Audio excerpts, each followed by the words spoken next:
Itu jika kamu bisa pulang hidup-hidup. Dasar pengkhianat, aku pastikan kamu akan mati mengenaskan di tanganku. Teriak Hengki. Tuan Hengki, jika di dalam keluarga Sanjaya, aku tahu betul Anda bisa melakukan itu. Tapi ini di luar, apalagi di depan Tuan Kun. Aku mohon mundurlah. Ucap Mohan lagi. Meskipun menjadi pengawal keluarga Sanjaya bisa dibilang enak. Tapi saat mereka bekerja dengan Kuni, mereka merasakan jauh lebih menyenangkan. Dan lagi bagi Mohan dan ketujuh lainnya, membiarkan mantan rekannya untuk tetap hidup adalah salah satu balas budi dari mereka. Kalian hajar bajingan itu. Aku akan menaikkan gaji kalian 3 kali lipat jika berhasil membunuh bajingan dan semua pengkhianat itu. Ucap Hengki pada bawahan di belakangnya dengan arogan sekali. Mendengar 3 kali lipat, membuat ke-30 pengawal itu semakin bersemangat. Bagaimana mereka tidak bersemangat? Gaji setiap bulan yang mereka peroleh adalah sekitar 20 jutaan. Jika dikali 3 maka hasilnya akan menjadi 60 jutaan. Sementara Mohan dan ketujuh lainnya merasa kasihan dengan teman mereka. Meskipun dinaikkan 100 kali pun jika mereka mati, maka mereka tidak bisa menikmati hasil jerih payahnya. Bisa dibilang tindakan mereka sia-sia saja. Ke-30 pengawal yang berada di belakang Hengki langsung berjalan menuju Kuni. Mereka ingin sekali membunuh Kuni agar mendapat gaji 3 kali lipat dari biasanya. Tunggu kalian, kita mundur. Teriak salah satu pengawal yang memiliki cedera ringan. Tapi Kapten Luhut, perintah dari Tuan Hengki? Ucap salah satu pengawal. Aku kapten kalian dan ucapanku lebih tinggi dari kepala pelayan. Di samping itu, aku tidak ingin menyia-nyiakan nyawa kalian. Ucap Luhut yang memancarkan aura ketakutan saat melihat Kuni. Sedang Kuni melahap buah irisan yang disajikan sambil melihat drama kolosal secara langsung. Bahkan dia berpikir jika orang bodoh pun tahu kalau perintah atasan itu mutlak. Apalagi perintah atasan yang mengedepankan nyawa bawahannya. Karena tindakan Luhut yang lebih mementingkan nyawa rekannya, Kuni menjadi lebih respek dengannya. Setelah mendapat perintah dari Luhut, ke-30 pengawal tadi kembali berjalan ke tempat semula tanpa bertanya lagi. Mereka sadar, jika kaptennya saja berbicara seperti itu, maka mereka sudah pasti mengerti akan kekuatan Kuni. Dasar tidak berguna kalian, kalian sama brengseknya dengan bajingan dan para pengkhianat itu. Aku akan datang dengan membawa orang lebih banyak lagi. Teriak Hengki karena kesal dengan bawahannya yang tidak patuh. Hengki hanya bisa berteriak dan tidak berani memukul mereka, karena Hengki menekan mereka dengan jabatannya, bukan dengan kekuatan tempurnya. Itu jika kamu bisa pulang hidup-hidup, suara Kuni di telinga Hengki. Entah sejak kapan Kuni sudah berada di belakang Hengki tanpa sepengetahuan semua orang yang ada di sini, bahkan Mohan dan Luhut merasa terkejut sekaligus menambah rasa ketakutannya pada Kuni. Kemudian Kuni meraih tangan kanan Hengki lalu mematahkannya. Krak! Teriak Hengki kesakitan. Ini pelajaran pertama buatmu, dan katakan pada bajingan dari keluarga Sanjaya, jika mereka berani mengirim orang lagi ke sini, maka kepala setiap orang yang datang akan aku kirim kembali ke rumah mereka. Ucap Kuni dengan tatapan niat membunuh yang sudah tidak perlu diragukan lagi kenyataannya. Setelah itu, Kuni berjalan menuju dalam rumah sambil berkata, Mohan, bereskan semua dan kembali bekerja. Baik Tuan Kun. Ucap Mohan. Dengan kejadian ini, membuat Mohan dan ketujuh rekan lainnya merasa sangat senang sekali. Ini tandanya mereka membelot pada orang yang tepat. Sementara di dalam rumah, Sisel, Kinan dan Nenek Entis sedang mengintip dari jendela untuk melihat apa yang terjadi, tapi saat mereka mengintip, mereka tidak melihat apa-apa. Karena tertutup pagar yang sangat tinggi. Sesekali mereka mendengar teriakan, tapi teriakan itu hanya sebentar lalu tak terdengar lagi. Ngapain kalian? Tanya Kuni saat melihat semua orang berdiri di depan jendela. Yang Kun, bisakah kamu lembut sedikit? Ucap Kinan karena merasa ucapan Kuni barusan sedikit ada nada acuh tak acuh. Maaf Sayan, Aku heran aja kalian seperti maling yang sedang melihat kondisi sekitar. Ejek Kuni pada mereka. Dasar cucu kurang ajar. Ucap nenek Entis lalu beranjak pergi ke kamarnya. Sedang Kinan dan Sisel cemberut saat dikatai maling. Apakah mereka seperti kekurangan uang sehingga Kuni berani menganggap mereka maling? Sudah maafkan aku sayangku Kinan dan sayangku Sisel. Ucap Kuni dengan penuh arti terselubung. Baiklah, ayo sekarang masuk ke dalam kamar, biar urusan yang di luar diurus oleh mereka. Ucap Kuni lalu menggandeng keduanya ke kamar. Inilah arti terselubung Kuni.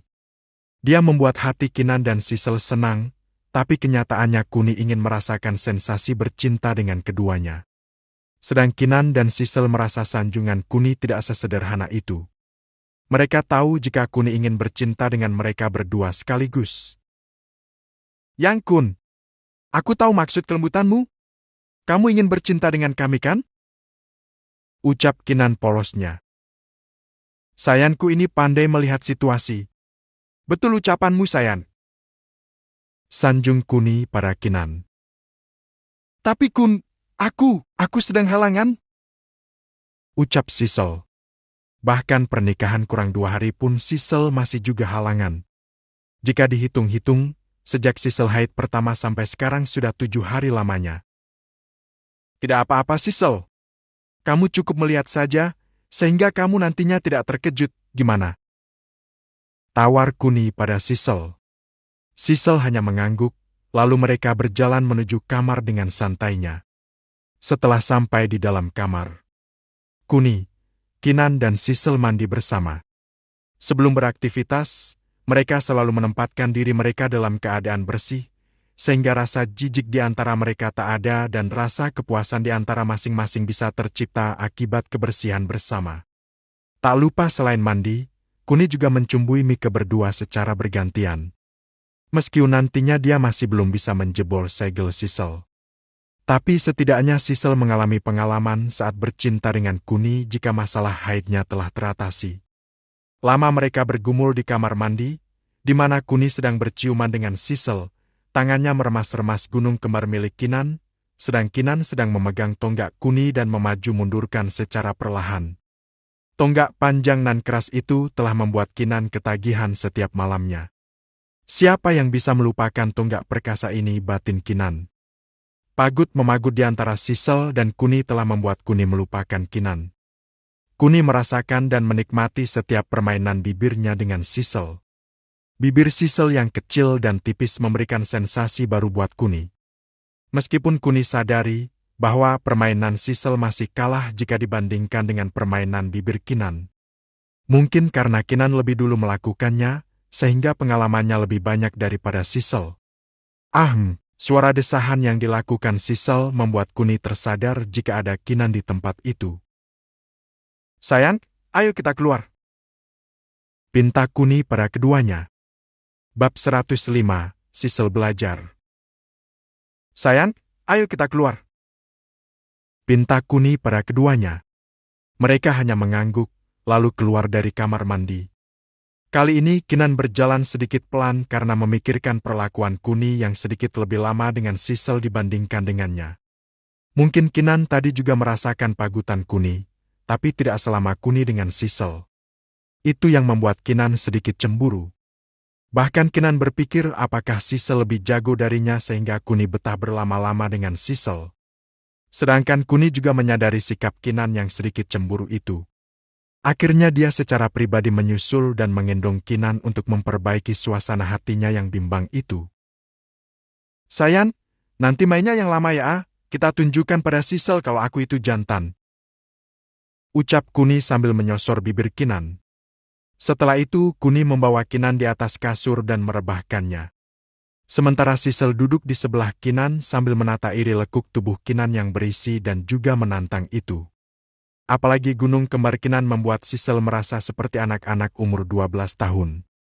Saat Kuni mengarahkan tonggaknya ke liang mahkota Kinan, Sisel yang melihat secara langsung merasa terkejut. Jelib, Suara tonggak uang masuk secara perlahan dan suara desahan Kinan yang tersenyum sambil melihat Sisel tak percaya. Sisel. Ah, kamu. Ah, harus coba. Ah, enak Sisil. Ucap Kinan sambil mendesah manja. Sementara Kuni memompa perlahan, dia memperhatikan Sisel yang tak tahu harus berbuat apa. Saat melihat Kinan yang merem melek karena keenakan, akhirnya dia meraih Sisel dan mengulum bibirnya dengan penuh nafsu. Sementara tangan Kuni yang kanan meremas payudara Kinan, dan tangan yang kiri memeluk Sisel agar tidak lepas dari cumbuannya.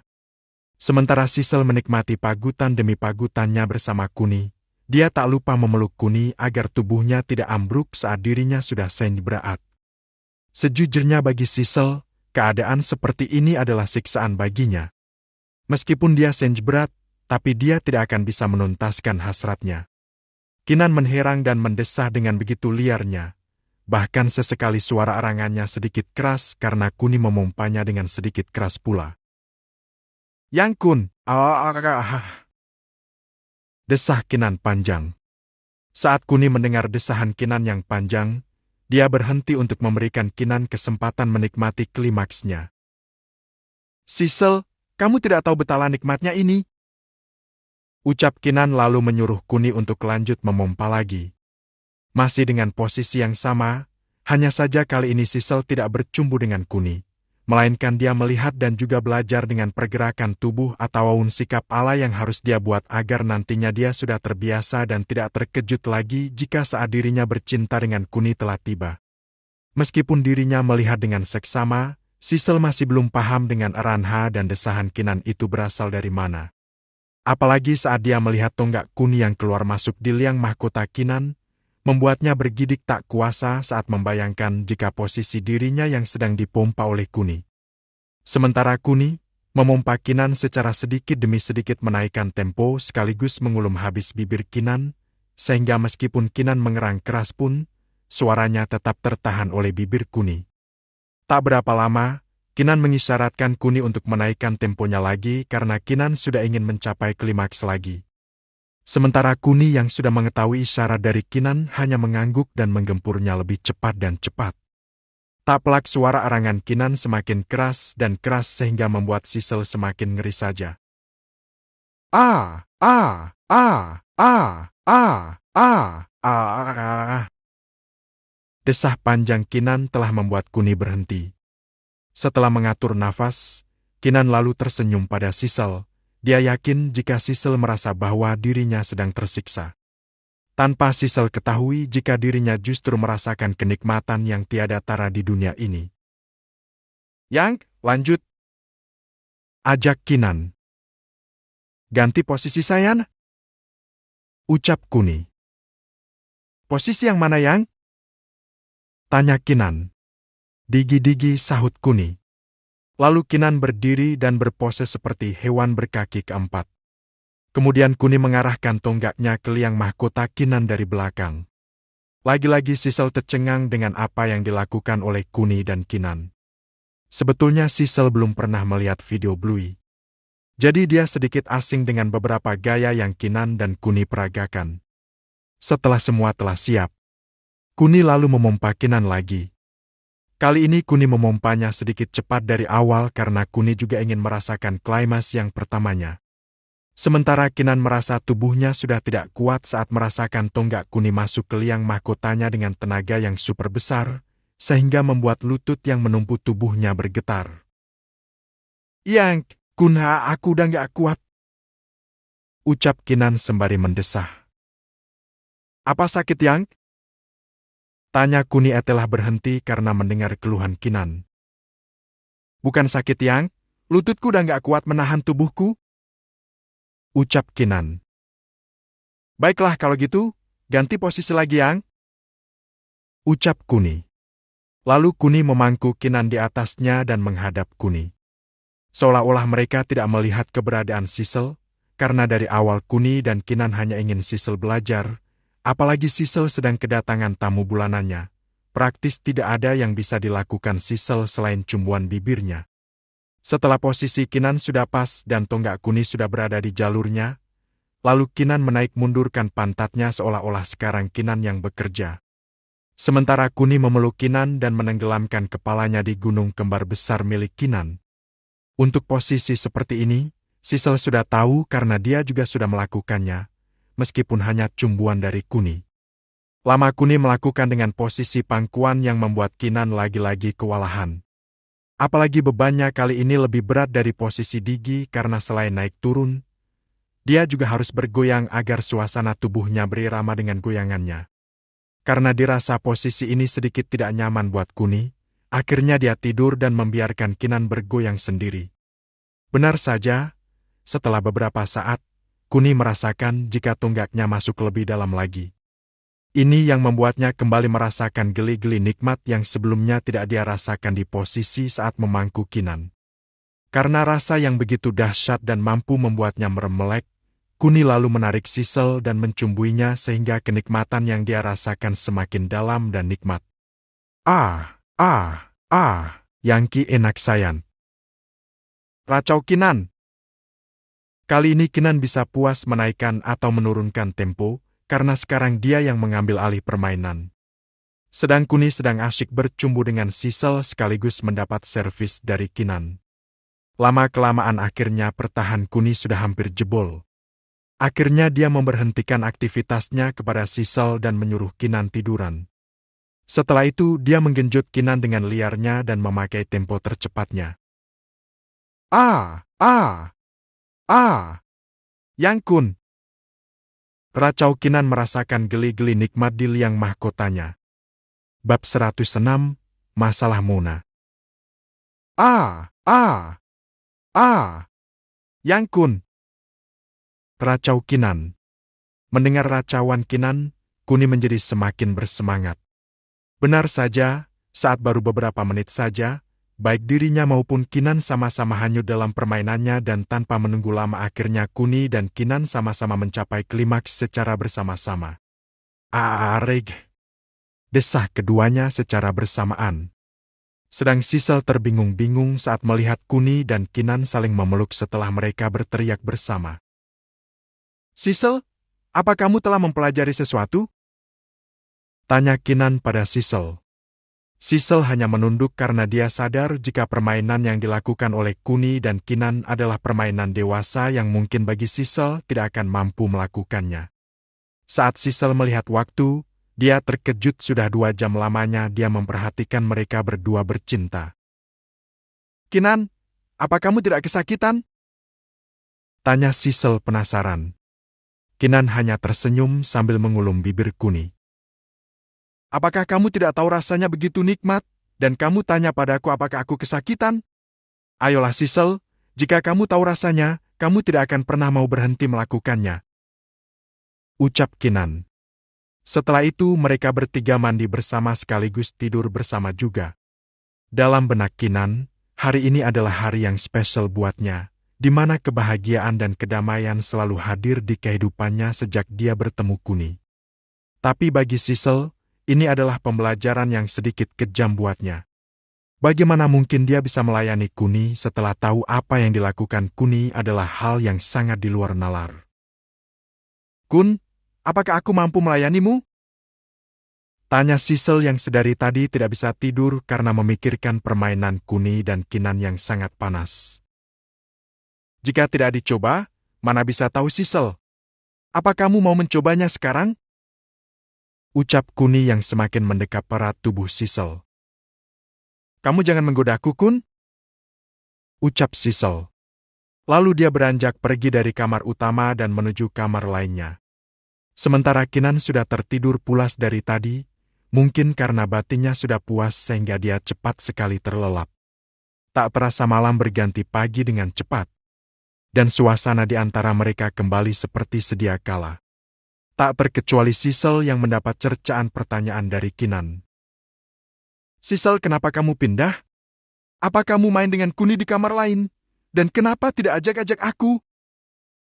Tanya Kinan dengan sikap curiga terhadap Sisel. Sedang Sisel tak mau menjawab pertanyaan Kinan karena dia ingin melihat kecemburuan Kinan padanya. Jawab Sisel, jangan diam saja. Tanya Kinan lagi semakin penasaran. Sisel semakin diam dan sengaja menampakkan senyum dan wajah mesumnya seolah-olah dia telah melakukan dengan Kuni. Sisel gitu ih. Rajuk Kinan. Jangan dengarkan anak kecil Sayan. Dia tidak berani melakukannya seperti kamu. Ucap Kuni yang tiba-tiba memeluk Kinan dari belakang sekaligus mencumbuinya. Sedang Sisel merasa marah sekali karena Kuni telah merusak rencananya untuk menggoda dan membuat Kinan marah. Awas kamu, Kun! Ancam Sisel. Sedang Kinan hanya tersenyum mengejek saat mengetahui jika Sisel hanya menggodanya saja. Sebenarnya kamu gak bisa mengelabui kucil.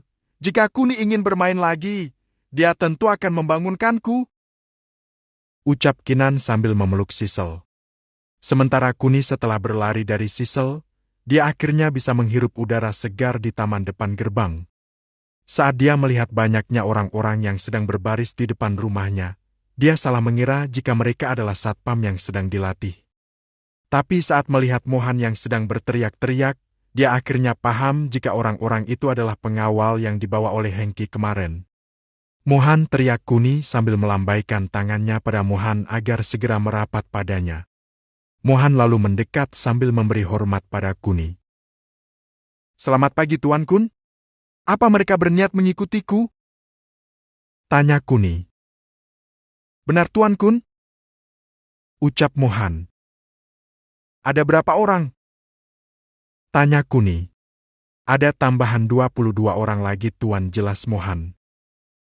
Baiklah, karena besok ada acara pernikahanku, maka untuk keamanannya aku serahkan pada kalian. Tegas Kuni. Siap laksanakan. Ucap Mohan. Setelah itu Kuni pergi keluar, karena sudah beberapa hari ini dia sudah tidak melihat kondisi di jalanan. Kuni juga memikirkan kondisi orang-orang yang semakin banyak mengikutinya. Sehingga mereka butuh kendaraan dinas untuk mereka. Mohan, katakan padaku kendaraan seperti apa yang kalian inginkan? Tanya Kuni. Kendaraan, tidak perlu Tuan Kun, kami sudah punya motor masing-masing. Ucap Mohan. Katakan padaku, apa kalian dari Kotarit ke sini naik motor? Tanya Kuni. Mohan hanya mengangguk. Baiklah kalau begitu, buang semua motornya, saya akan belikan mobil dinas untuk kalian. Ucap Kuni lalu beranjak pergi dari sana dengan mengendarai Vipernya. Sebelum keluar gerbang perumahan, dia melihat tanah lapang yang berada di seberang toko swalayan. Dia ingin beli mobil, jadi dia butuh tempat parkir yang agak luas. Akhirnya dia mencoba mencari informasi tentang orang yang memiliki tanah tersebut kepada satpam yang bertugas. Siang Pak, sapa satpam yang berdiri di gerbang. Oh siang juga Pak, apakah aku boleh tahu siapa pemilik tanah itu? Tanya Kuni sambil menunjuk tanah kosong itu. Itu, kami tidak tahu Pak. Anda bisa mencari informasi lebih jelasnya di marketing office Pak. Jelas Pak Satpam. Baiklah, terima kasih Pak, ucap Kuni lalu pergi. Dalam perjalanan, Kuni mencoba menghubungi temannya, Mona, untuk membeli mobil lagi. Cat. Cat. Cat. Sementara Mona sedang melamun karena memiliki masalah internal dengan suaminya. Sejak suaminya mengetahui jika Mona memiliki uang 2 miliar, dia curiga jika istrinya itu menjadi simpanan umum ataupun pejabat yang tak sengaja bertemu dengan istrinya di showroom mobil tempat Mona bekerja.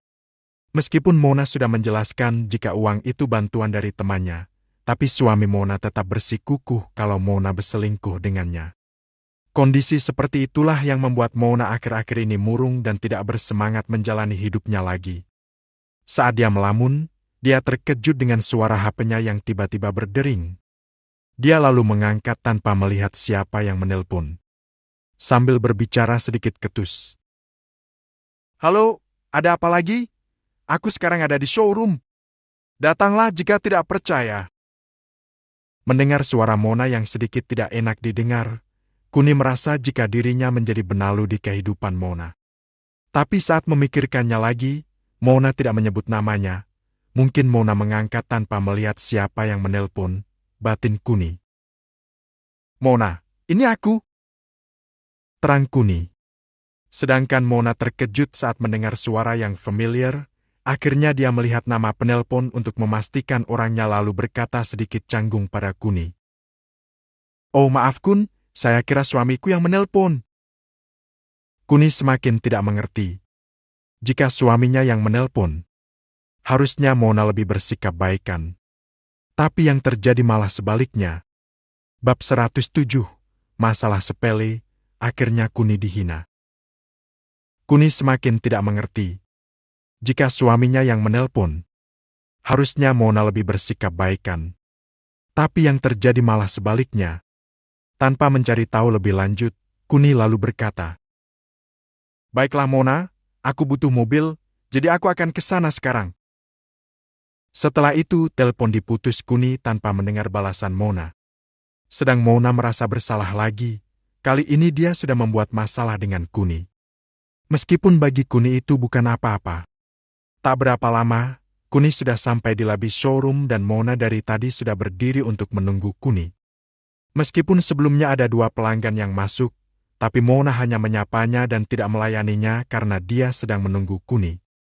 Saat Kuni sudah sampai, Mona bergegas maju untuk membuka pintunya, tapi belum sampai di depan pintu, Kuni sudah membukanya sambil tersenyum canggung pada Mona. "Kun, maafkan aku. Aku tidak tahu jika kamu yang menelpon tadi," ucap Mona dengan wajah bersalahnya. "Sudahlah Mona, jangan dipikirkan. Aku tidak mempermasalahkannya," ucap Kuni. "Tapi Kun, aku benar-benar..." "Aku bilang sudah Mona, bukankah kamu lebih baik fokus ke pekerjaanmu kali ini?" ucap Kuni yang memotong pembicaraan Mona karena tidak ingin membahas masalah yang berlarut-larut. Mona hanya mengangguk lalu menggandeng tangan Kuni lalu bertanya, "Mobil seperti apa yang kamu inginkan Kun?" ucap Mona. "Aku menginginkan mobil elegan berkapasitas lebih dari 4 Mona," tandas Kuni. Sebentar aku lihat-lihat dulu apakah mobil kualitas terbaru dan terbaik sudah datang," ucap Mona sambil melihat berkas di komputer. "Ada Kun, mari ikut aku." Setelah itu Mona menggandeng Kuni ke tempat mobil tersebut dipajang. "Ini Kun, mobil BMZ X7, mobil keluaran terbaru dan mungkin cocok dengan pilihanmu. Sangat elegan dan mewah," terang Mona. Terlihat bagus," ucap Kuni biasa. "Mobil ini hadir dengan 3 baris kursi dan itu sangat nyaman, berkapasitas 7 orang jadi sesuai dengan karakteristik konsumen yang suka berpergian dengan jumlah banyak tapi tetap memperhatikan desain kendaraan yang elegan, kenyamaan saat di dalam mobil dan kabin sangat luas." Tandas Mona saat melihat wajah Kuni yang sedikit kurang berminat dengan mobil di depannya. "Baiklah, aku akan beli 5 Mon," ucap Kuni santai. "Hah? 5 unit Kun?" teriak Mona tak percaya. Mendengar teriakan Mona, membuat beberapa orang yang mendengarnya ikut terkejut. Dan saat mereka melihat mobil yang sedang dipajang, membuat mereka lebih terkejut lagi. "Beli mobil BMZ X7 seri terbaru sebanyak 5 unit," bisik salah satu SPG terdekat. "Apakah dia orang kaya atau dia tidak tahu harga sebenarnya?" ejek pelanggan lainnya. Bagi pelanggan yang tidak sengaja mendengar, mungkin mereka tak percaya dengan perkataan Kuni. Tapi bagi SPG yang bekerja di sini, lagi-lagi mereka menatap iri dengan keberuntungan Mona. "Kun, apa kamu serius mau membeli 5 unit sekaligus?" tanya Mona memastikan lagi. "Aku mau beli 5 Mona, dengan warna merah cerah. Aku tidak suka warna hitam ini," ucap Kuni mengutarakan permintaannya. "Apa kamu tidak mau mendengar harganya, Kun?" tanya Mona. "Apakah harus memakai sistem yang pertama, Mona? Kalau begitu cepat hitung hasil akhirnya saja," ucap Kuni enteng. "Tidak, Kun, tidak perlu. Uang yang kamu kasih sudah sangat banyak. Bahkan membuat masalah bagiku," ucap Mona lirih saat mengatakannya. "Masalah apa, Mon?" tanya Kuni. Mona terkejut bukan karena pertanyaan Kuni, tapi Mona terkejut karena Kuni bisa mendengar keluhannya. Bahkan saat berkata tadi dia berbicara sangat lirih sehingga salah satunya tidak mendengar ucapannya sendiri. Tapi Kuni, yang berjarak 3 meter di sampingnya malah mendengarnya. Kun, apa kamu beneran mendengarku tadi? Ucap Mona ingin mempertegas ucapannya. Yang mana? Apa tentang uang yang aku berikan membuat masalah buatmu? Ucap Kuni santai. Mendengar perkataan Kuni, membuat Mona semakin yakin jika dia benar-benar mendengar keluhannya. Aku tidak bermaksud menghina pemberianmu Kun, hanya saja. Di sini Mona sengaja berhenti karena tidak ingin masalahnya diketahui oleh Kuni. Sudahlah Mona, bisakah kamu total semuanya berapa? Aku akan membayarnya cash. Tandas Kuni. Saya akan coba berunding dengan manajer dulu Kun. Kamu bisa tunggu aku di ruang VIP. Ucap Mona lalu mengantar Kuni ke ruang VIP dan dia berjalan menuju kantor manajer. Tok, tok, tok. Permisi Pak, ucap Mona pada manajernya.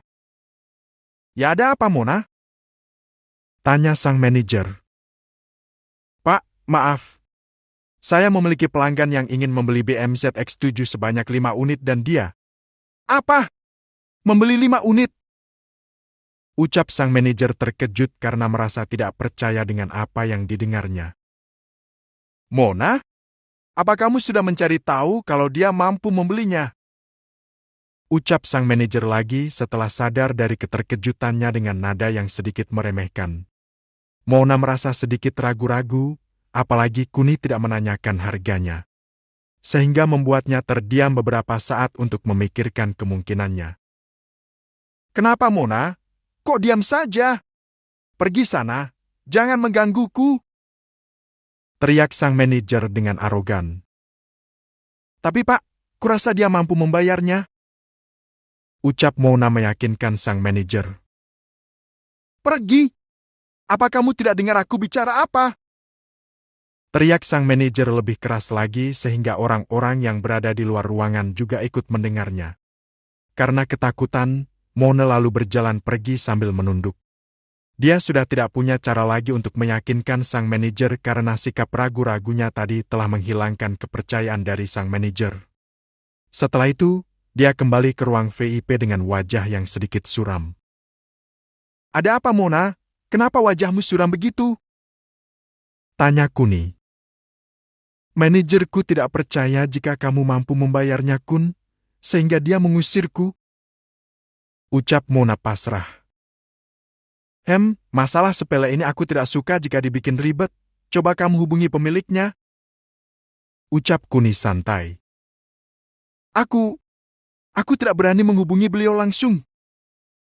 Ucap Mona gugup. Baiklah, berikan padaku nomornya, biar aku hubungi sendiri. Ucap Kuni. Lalu Mona memberikan nomor handphone pemilik showroom dan Kuni lalu menghubungi lewat handphonenya. Cat. Halo, jawab pemilik showroom mobil. Halo, apakah Anda pemilik showroom mobil keluarga di jalan ini? Ucap Kuni sambil memberi lokasi jelasnya. Iya betul, Anda siapa? Tanya pemilik showroom terheran-heran. Akhirnya Kuni menjelaskan secara singkat perihal masalah yang dihadapinya di tempat showroom yang baru saja Kuni ketahui bernama Yanto Suratman. Kuni juga tidak memberitahukan jika dirinya adalah pemilik saham terbesar perusahaan giok keluarga Hartanto.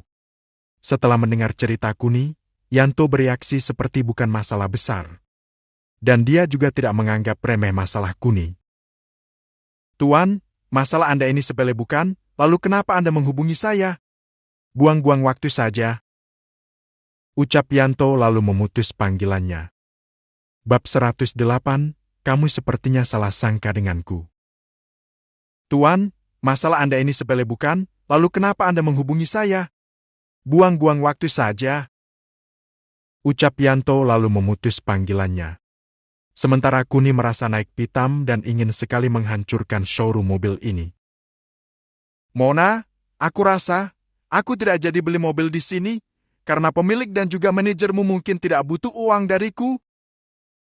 Ucap Kuni yang tetap santai meskipun dalam hatinya sedang menahan amarah akibat penghinaan yang dilakukan pemilik dan manajer showroom secara tidak langsung padanya.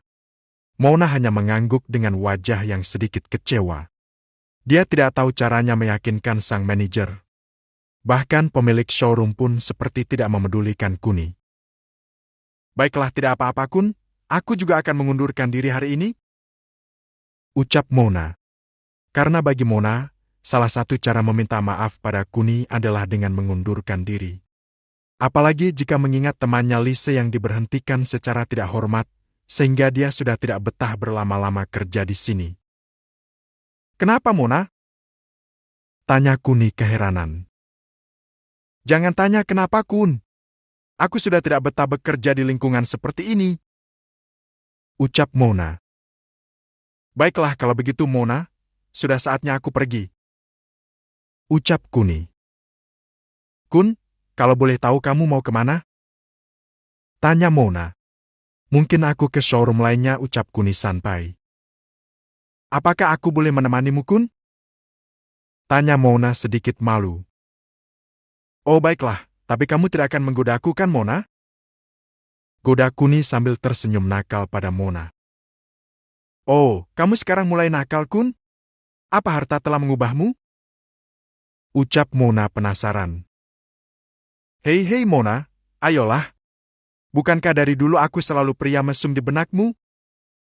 Ucapan Kuni mengingatkan kenangan masa-masa SMA mereka di SMA Taruna. Tepatnya kejadian saat Kuni salah masuk toilet dan Mona dengan beberapa cewek lainnya sedang ganti baju. Emang kamu mesum Kun, suka masuk ke toilet cewek? Ucap Mona sambil tersenyum bahagia saat memikirkan masa sekolahnya dulu. Oh Mona, aku tidak sengaja masuk, dan itu juga baru pertama kalinya. Tapi kamu selalu berkata jika aku sering masuk ke toilet cewek, bukankah itu tidak adil buatku? Sanggah Kuni mencoba mengubah image mesumnya pada Mona. Mona hanya tertawa lalu bergegas pergi dari ruang VIP untuk membereskan barang-barangnya sekaligus menyerahkan surat pengunduran dirinya. Setelah dia berganti pakaian kasual yang santai dan juga elegan, membuat Mona sedikit berbeda sekarang. Meskipun Mona terlihat seksi saat memakai baju seragam SPG-nya, tapi saat berganti pakaian, dia seperti wanita karir yang memiliki aura kedewasaan yang sangat memikat bagi brondong-brondong ataupun om-om yang melihatnya. Tak terkecuali Kuni, dia sedikit terkejut saat melihat Mona memakai pakaian kasual biasa. Bahkan kecantikannya bisa disejajarkan dengan Sisel. Bisa dibilang, Sisel akan kalah dengan Mona jika yang dinilai adalah bentuk tubuh proporsional dan gunung kembar. Ayo Kun, kenapa kamu bengong? Ucap Mona yang menggandeng lengan Kuni. Sementara Kuni tersadar dari imajinasi liarnya dan begitu terkejut saat lengannya dipeluk Mona. Oh ya Kun, bagaimana jika kita ke tempat Lisa bekerja? Siapa tahu di sana ada mobil bagus? Ucap Mona menawarkan pilihannya. Lisa, teman kamu yang dulu itu, yang kamu kasih closingan pertama. Ucap Kuni. Ya, dia dipecat dan pindah ke showroom kompetitor. Jelas Mona. Kuni hanya mengangguk lalu melajukan mobilnya ke showroom tempat Lisa bekerja. Tak berselang lama, hanya memakan waktu sekitar 20 menit. Kuni dan Mona sampai di showroom tempat Lisa bekerja. Showroom mobil auto 9999 namanya saat Kuni membaca plakat di depan showroom. Saat Kuni dan Mona keluar dari mobil, ada banyak SPG yang menghampiri mereka. Apalagi saat melihat mobil yang dipakai Kuni. Membuat mereka berpikir jika Kuni dan Mona adalah pasangan pengantin muda yang sudah pasti akan membeli mobil. Jadi mereka saling berebut untuk melayani mereka. Tuan dan Nyonya, mau beli yang mana? Bisa sama saya. Hampir semua wanita cantik itu menawarkan dirinya. Permisi, apakah Lisa ada? Saya sudah membuat janji dengan Lisa. Ucap Mona, karena saat dalam perjalanan tadi, dia menghubungi Lisa kalau dirinya akan datang bersama Kuni untuk membeli mobil. Mona? Teriak wanita yang berada di lantai atas dan saat dilihat, ternyata itu Lisa.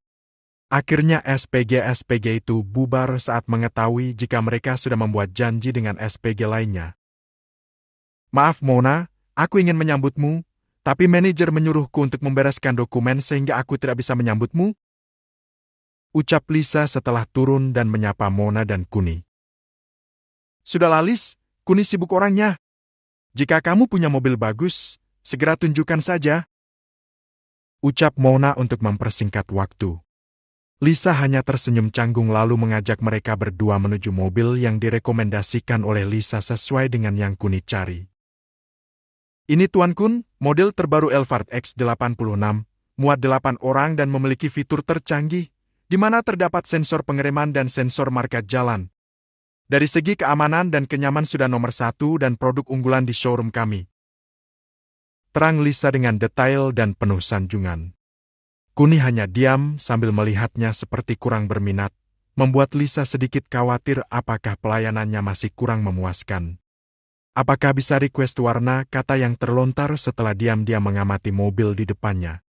Oh, kata yang dilontarkan Lisa karena terkejut dengan ucapan Kuni. Oh bisa Tuan Kun. Anda bisa request sesuai selera Anda? Ucap Lisa dengan nada penuh kebahagiaannya. Baiklah, apakah ada contoh model warnanya? Tanya Kuni. Sebentar Tuan Kun. Lisa lalu berlari untuk mengambil katalog di meja resepsionis. Maaf membuat Anda menunggu Tuan Kun, silahkan Anda mau pilih yang mana? Ucap Lisa sambil memberikan contoh warnanya. Kuni melihat sekilas lalu menunjuk warna merah cerah sambil berkata yang ini. Saat melihatnya, Lisa senang sekali. Karena warna merah cerah masih ada stok pertama. Baiklah Tuan Kun, saya akan menyiapkan semuanya. Harganya sekitar 1,5 miliar Tuan Kun. Apakah Anda mau melunasi tagihan atau mencicilnya? Ucap Lisa yang nampak berbinar di wajahnya karena baru seminggu dia kerja di sini sudah berhasil melakukan penjualan. Sedang Kuni melihat Lisa sebagai gadis yang agak terburu-buru. Apakah dia takut jika aku berubah pikiran? Batin Kuni. Oh ya Lisa, sepertinya kamu salah sangka denganku. Ucap Kuni. Apa maksud Anda Tuan Kun? Tanya Lisa keheranan karena memang tidak mengerti maksud Kuni. Lisa merasa Kuni sedang mempermainkannya, sementara Mona hanya tersenyum kecil seolah-olah sedang mengejek Lisa. Aku kesini memang mau beli mobil. Tapi aku tidak membeli satu mobil. Aku ingin membeli 5 unit dengan warna yang sama. Ucap Kuni tegas. Bab 109, Mona sekretarisku. Aku kesini memang mau beli mobil. Tapi aku tidak membeli satu mobil. Aku ingin membeli 5 unit dengan warna yang sama. Ucap Kuni tegas. Mendengar permintaan Kuni, membuat Lisa tak percaya dengan apa yang didengarnya. Bukan 1, bukan 2. Tapi 5 unit mobil sekaligus. Wajah Lisa nampak lebih berbinar lagi, bukan komisi yang ada di pikirannya saat ini. Tapi 5 unit mobil kelas unggulan yang berhasil terjual akan menjadikannya karyawan teladan bulan ini. Lisa? Lisa? Teriak Mona saat melihat wajah Lisa yang melamun sambil tersenyum-senyum sendiri. Maaf Tuan Kun, maaf Mona. Aku terbawa suasana. Ucap Lisa sedikit malu. Mona hanya geleng-geleng saat melihat sahabatnya melamun bahagia. Itu tandanya Lisa benar-benar gadis polos yang tak pernah memegang uang banyak. Sementara Kuni berpikir jika Lisa adalah gadis yang mudah ditiduri, karena dia tidak bisa menyembunyikan kebahagiaannya. Jika Kuni adalah pria brengsek, maka Lisa adalah mangsa yang empuk untuknya. Apalagi dia sudah membeli 5 unit mobil dengan Lisa, bahkan jika dia meminta menemaninya selama sebulan atau lebih. Mungkin Lisa tidak akan berani menolak. Tuan Kun, apa benar Anda mau beli 5 unit sekaligus? Tanya Lisa masih juga tidak percaya. Dengar, cepat urus berkas-berkasnya dan aku akan membayarnya secara cash. Aku akan mengatakannya sekali lagi, 5 unit dengan warna yang sama. Ucap Kuni sudah kehabisan kesabaran hari ini. Di showroom Mona, dia dihina secara tidak langsung. Sedang di showroom Lisa, dia juga masih tidak dipercaya. Itu yang membuatnya jengkel. Sebentar Tuan Kun, saya akan berbicara dengan manajer dulu. Ucap Lisa lalu berjalan pergi meninggalkan Kuni yang masih berdiri di pajangan mobil. Hei Lisa, setidaknya bawa dulu kami ke ruang VIP perusahaanmu. Apa kamu membiarkan tamumu berdiri di sini sepanjang hari? Teriak Mona pada sahabatnya. Sebenarnya Mona ingin sekali memarahi seorang SPG, meskipun yang dimarahi adalah sahabatnya sendiri, dan itu sudah cukup untuk membuat Mona senang karena keinginannya telah tercapai. Sementara Lisa berbalik sambil tersenyum canggung dan mengajak Kuni serta Mona untuk beristirahat di ruang tunggu VIP yang telah disediakan perusahaannya. Sesampainya di ruang VIP, Kuni dan Mona dipersilahkan untuk istirahat dan menikmati suguhan yang telah disediakan. Saat Lisa keluar, tiba-tiba Mona ikut keluar dan memanggil Lisa. Lisa sini. Ucap Mona. Jangan khawatir Mon, nanti kamu aku kasih bagian karena telah membawa Kuni padaku. Ucap Lisa yang mengira Mona minta jatah maklar. Sini dulu, ucap Mona. Mau tak mau, Lisa berbalik dan menuju Mona. Ada apa lagi Mona? Ucap Lisa. Mona lalu memukul kepala Lisa sambil berkata. Aku tidak minta jatah preman darimu, tapi aku punya saran yang bagus agar kamu tidak memiliki nasib yang sama denganku. Ucap Mona. Apa Mon? Tanya Lisa penasaran. Apa kamu mau pergi ke managermu? Tanya Mona. Lisa hanya mengangguk membenarkan pernyataan Mona.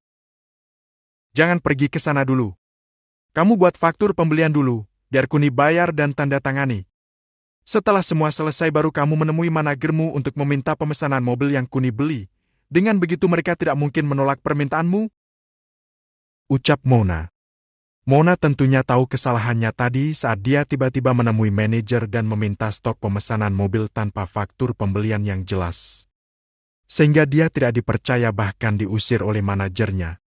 Hal itulah yang membuat Mona berani mengusulkan cara yang baru saja dia jelaskan pada Lisa, sehingga Lisa tetap mendapat reward penjualan meskipun unit mobilnya masih dalam proses pemesanan.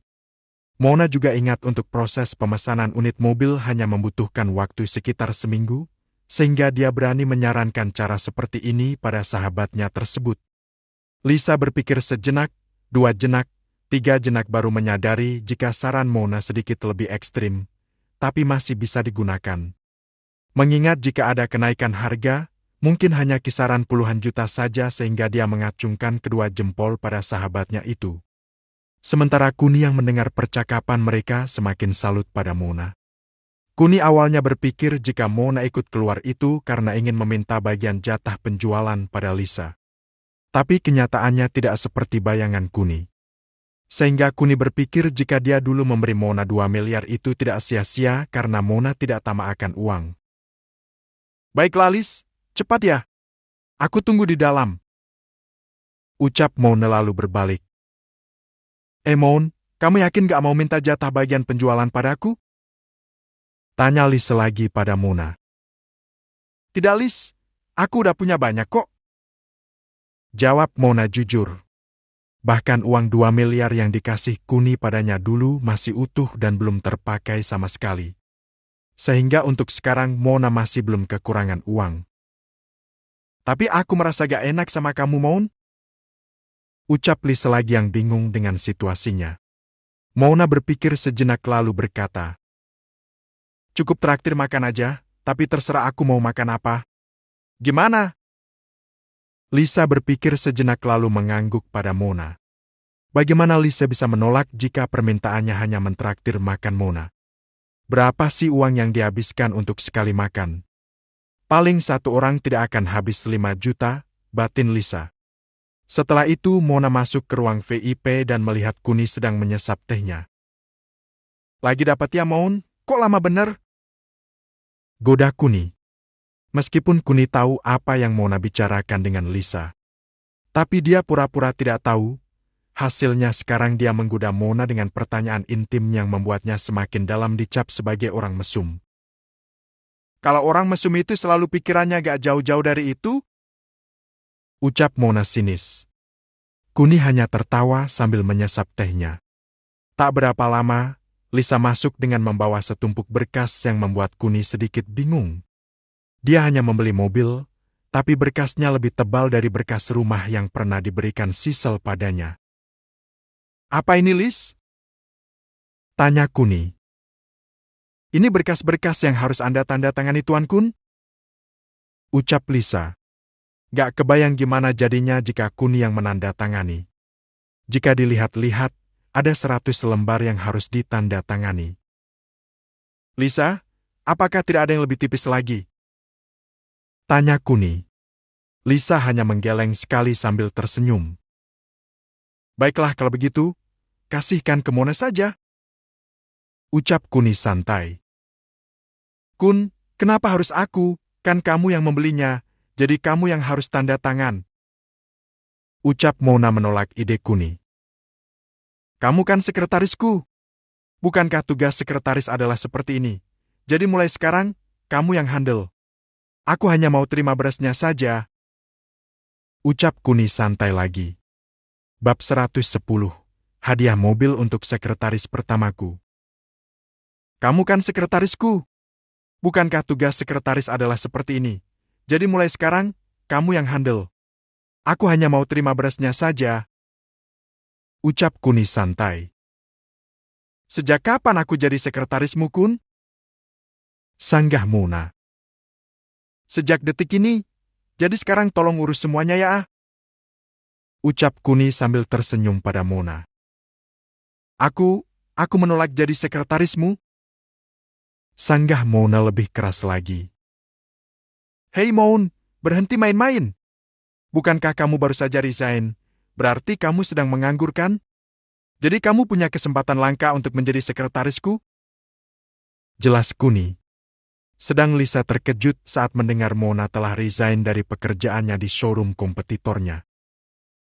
Tapi aku tetap tidak setuju jika jadi sekretarismu. Ucap Mona. Hei Mona, aku punya banyak cara untuk menjadikanmu sekretarisku. Tapi apakah kamu bisa menanggungnya jika aku memakai cara-caraku? Mending kamu jadi sekretarisku secara baik-baik, bukan? Terang Kuni. Tapi aku tidak berminat menjadi sekretarismu. Sanggah Mona. Mona tentu tahu konsekuensinya jika dia menjadi sekretaris Kuni. Maka posisinya akan menjadi bawahan dan atasan.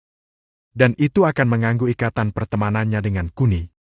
Itulah kenapa Mona sangat menolak dengan keras ide Kuni yang ingin menjadikannya sekretaris. Begini Mona, aku mau membeli mobil ini atau tidak, itu tergantung kamu. Jika kamu ingin aku membeli mobil ini, maka kamu harus bersedia menjadi sekretarisku.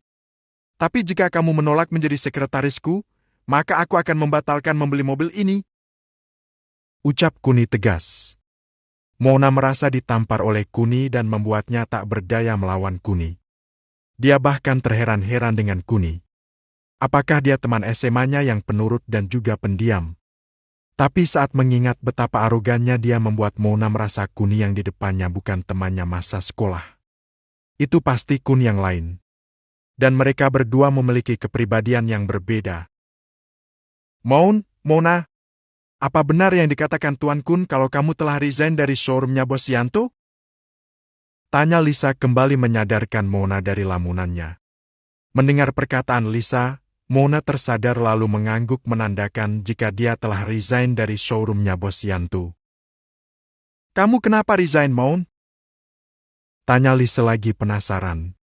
Belum sempat Mona menjelaskan. Tiba-tiba Kuni bersuara dan memecah nostalgia mereka berdua. Hei, waktuku sangat padat. Apa kalian akan bergosip sepanjang hari? Teriak Kuni yang membuat Lisa dan Mona kaget. Lisa hanya menunduk, sementara Mona menatap Kuni dengan wajah yang tidak percaya. Jangan menatapku begitu, Mona. Apa pilihanmu? Tanya Kuni santai. Mendengar pertanyaan Kuni, Mona lalu melihat Lisa dan mengangguk sambil berkata, Baiklah, aku terima pekerjaan menjadi sekretarismu. Mendengar keputusan Mona, Lisa hanya memandang Mona dengan kagum sekaligus iba. Bagi Lisa, Mona adalah teman terbaik yang dimilikinya. Sementara Kuni tertawa terbahak-bahak seolah-olah bangga akan kekuatan uang yang dimilikinya, Setelah itu dia berteriak pada Lisa untuk menghitung jumlah total kelima mobil yang baru dibelinya. Total semuanya sekitar 7,5 miliar Tuan Kun. Ucap Lisa dengan penuh kesedihan. Lisa, jangan khawatir. Aku akan memperlakukan temanku dengan sangat baik. Berbahagialah karena Mona tidak menganggur lama. Ucap Kuni sambil melirik Mona. Sementara Mona fokus menandatangani berkas-berkas pembelian 5 unit yang baru saja dibeli Kuni. Sedangkan Lisa tersenyum masam seolah-olah tak percaya dengan apa yang Kuni bicarakan. Setelah hampir 15 menit, baik Kuni maupun Mona telah selesai menandatangani berkas-berkas pembelian mobil sekaligus membayarnya secara cash. Baiklah Lisa, karena sudah selesai. Aku akan pergi dari sini. Jika ada keperluan lainnya, kamu bisa menghubungi sekretarisku, Mona. Ucap Kuni sambil menunjuk Mona dengan senyuman bangga terlihat jelas di wajahnya. Baik, terima kasih Tuan Kun. Ucap Lisa. Belum juga membuka pintu, Kuni lalu berbalik dan menatap Mona. Lisa, berhubung ini sekretaris pertamaku, tolong pilihkan mobil yang paling bagus dan berikan pada Mona. Untuk masalah uangnya, cukup kamu beritahukan padaku, dan aku akan langsung mentransfernya. Ucap Kuni tanpa melihat Lisa tapi malah menatap Mona terus. Lisa tercengang lalu berkata, baik Tuan Kun. Sementara Mona terkejut lalu berkata pada Kuni. Tidak perlu Kun, aku sudah memiliki mobil di rumah. Itu kan mobil suamimu Mona, yang aku belikan ini khusus untuk sekretaris pribadiku. Kamu masih tetap cantik seperti dulu Mona. Ucap Kuni dengan perasaan jujurnya.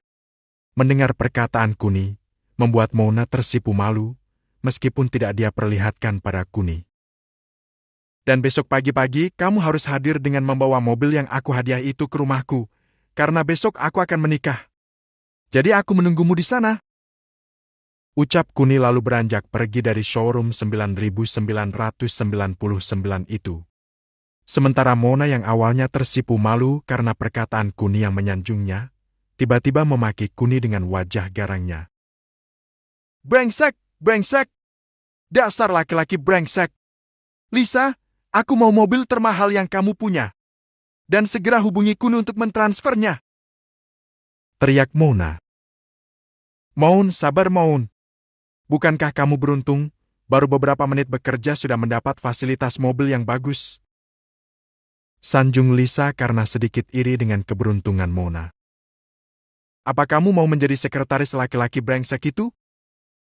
Tanya Mona pada sahabatnya. Awalnya Lisa mengangguk sekali tapi langsung menggeleng beberapa kali tanda-tanda dia menolak. Hei dasar gadis brengsek, sudah aku tolong malah mau nikam aku dari belakang. Ucap Mona. Maun, maafkan aku. Aku nggak bermaksud seperti itu. Ucap Lisa sambil memohon pada Mona. Mona tentu tahu gadis seperti apa Lisa, sehingga dia menggoda Lisa habis-habisan dan hampir membuat Lisa menangis. Setelah beberapa saat, semua prosedur telah dilalui oleh Lisa dan Mona. Bahkan Mona juga telah membeli mobil keluarga Sitter 4 yang elegan Land Cruise seharga hampir 2,5 miliar. Mona, kamu beruntung ya, bisa mendapat uang dan mobil dengan begitu mudahnya. Ucap Lisa sesaat setelah semua prosedur selesai. Entah beruntung atau tidak Lis. Yang jelas sejak bertemu Kuni, kehidupanku mulai berubah. Bahkan sekarang aku makin bingung mau jelasin ke suamiku kayak gimana. Ucap Mona dengan nada pasrahnya. Emang kenapa dengan suamimu, Mon? Tanya Lisa. Sebenarnya Lisa tidak ingin bertanya lebih jauh lagi. Tapi saat melihat tindakan Mona padanya membuat Lisa kagum sekaligus ingin membantu Mona jika dia bisa membantu. Kamu tahu? Dulu aku dikasih uang 2 miliar sama Kuni. Sampai sekarang uang itu utuh karena suamiku tidak percaya jika uang itu adalah hasil komisi penjualan mobil. Dia bersikuku jika aku selingkuh dari dia. Makanya akhir-akhir ini ada jarak di antara kami, Lis. Ucap